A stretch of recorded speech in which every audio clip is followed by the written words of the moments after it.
Une fois, il y avait un bûcheron avec 2 enfants et leur belle-mère. Le nom du garçon était Ansel, et le nom de la fille était Gretel.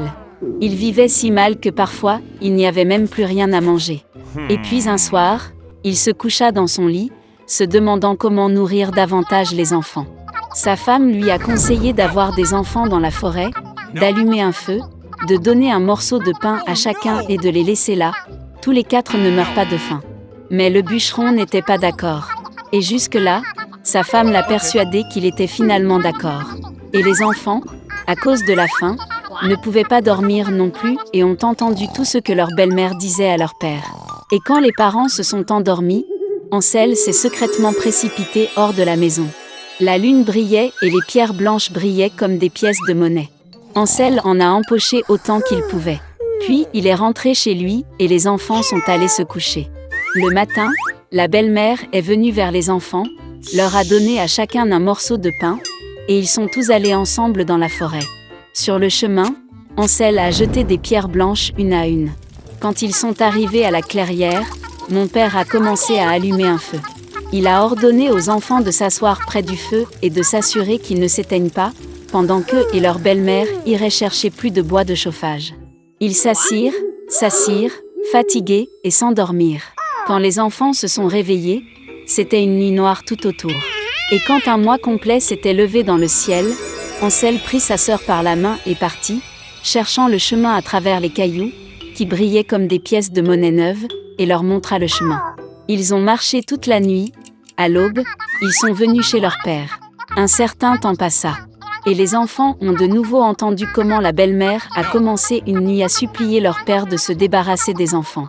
Il a refusé, mais sa femme ne voulait pas l'écouter, elle l'a maudit et lui a exprimé toutes sortes de reproches. Lorsque les parents se sont endormis, Ansel, comme la dernière fois, a voulu ramasser des pierres, mais sa belle-mère a verrouillé la porte et le garçon n'a pas pu quitter la maison. Tôt le matin, les enfants ont reçu un morceau de pain chacun, encore moins que la fois précédente. Sur le chemin de la forêt, Ansel déchiqueta son morceau dans sa poche et jeta les miettes par terre. La belle-mère les a emmenés encore plus loin dans la forêt.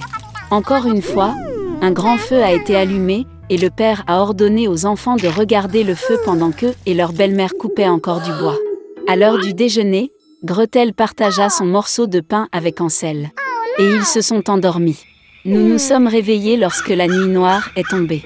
Et puis un mois est arrivé, et ils se sont réunis sur leur chemin, mais ils n'ont pas pu trouver une seule miette, parce que des milliers d'oiseaux flottants dans la forêt avaient depuis longtemps mangé ces miettes. Les enfants ont donc marché très longtemps, mais ils ne pouvaient pas sortir de la forêt.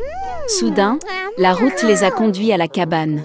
En s'approchant, les enfants ont vu que la maison était entièrement faite de pain et de biscuits, et que les fenêtres étaient en sucre pur. Ansel tendit la main et cassa un morceau du toit, tandis que Gretel s'approcha de la fenêtre et commença à ronger ses fenêtres. Et puis la porte de la hutte s'est ouverte en grand, et la vieille femme est sortie, appuyée sur une béquille. Ansel et Gretel avaient tellement peur qu'ils ont même laissé tomber leurs friandises de leurs mains. Et la vieille femme a été gentille et les a invités à sa hutte. Il y avait déjà de la nourriture abondante sur la table, du lait, des biscuits, des pommes et des noix.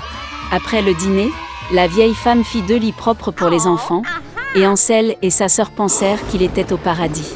Mais la vieille femme prétendait seulement être affectueuse, mais en fait c'était une méchante sorcière, qui construisit sa cabane à pain dans ce but afin d'attirer les enfants. Tôt le matin, pendant que les enfants dormaient, elle prit Ansel et le mit dans une petite cage. Et elle a ordonné à sa sœur de faire tout ce que la méchante sorcière exigeait d'elle. La vieille femme décida d'engraisser le garçon pour le manger plus tard. Gretel a donc commencé à cuisiner les plats les plus délicieux pour Ansel, et elle-même n'a eu que des restes. Un certain temps passa, et le garçon ne grossit pas. Puis la vieille femme ne voulut plus attendre et décida de cuisiner et de manger Ansel. Elle a ordonné à Gretel d'allumer le poêle et d'appliquer de l'eau.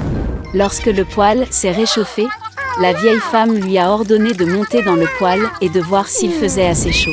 Elle a donc voulu pousser la fille dans le feu et la faire cuire. Mais Gretel savait ce qu'elle pensait.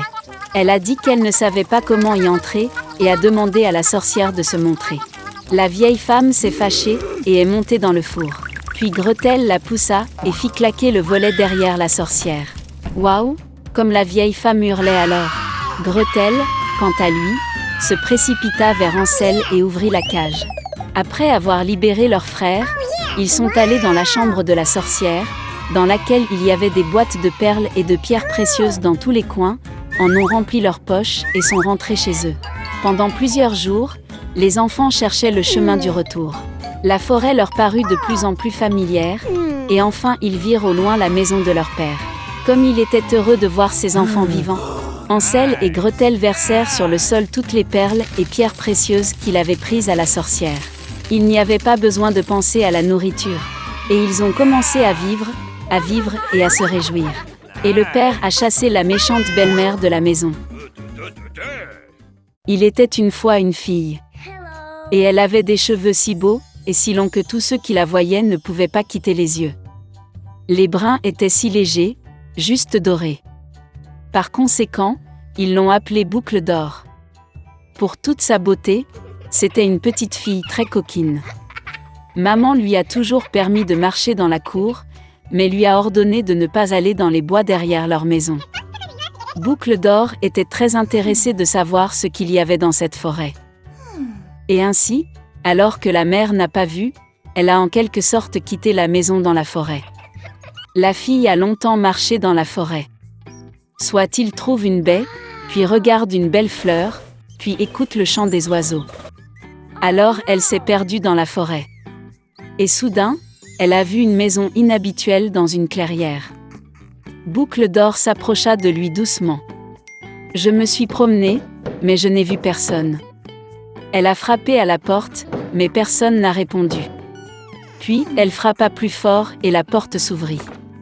Boucle d'Or entra prudemment. 3 ours vivaient dans cette maison. Un ours était papa, gros et hirsute. L'autre était une mère ours. C'était plus petit. Le 3e était un petit ours. Les ours n'étaient pas chez eux car ils étaient allés se promener dans les bois. La fille entra dans la pièce et vit 3 bols de porridge sur la table. Le premier bol, le plus gros, était le papa ours.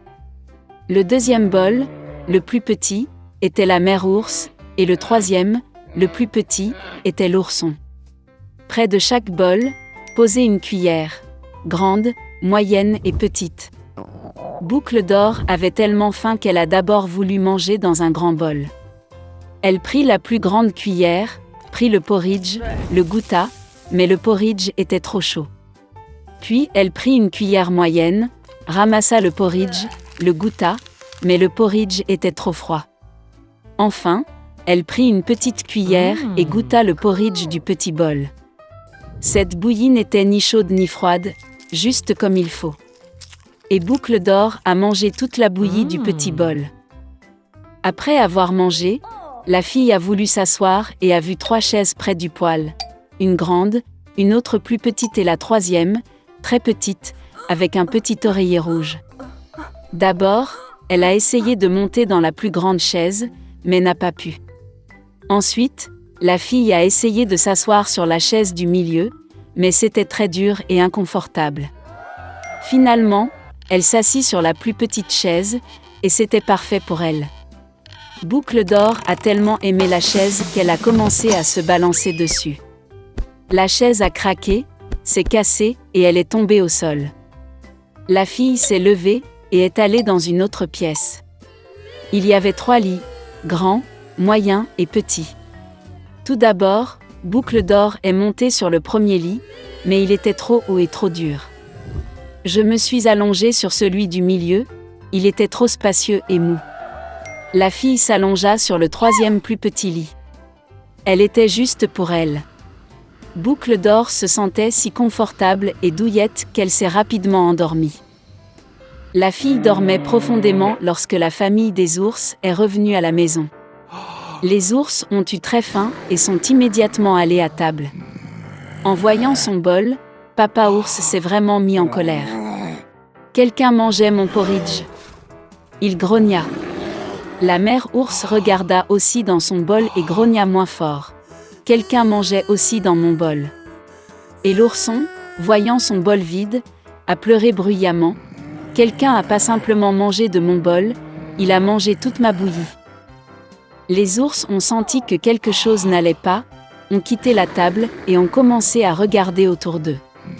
Papa ours remarqua que quelqu'un bougeait sa chaise et grogna d'une voix terrible. Quelqu'un était assis sur ma chaise. La mère ours regarda sa chaise et se plaignit.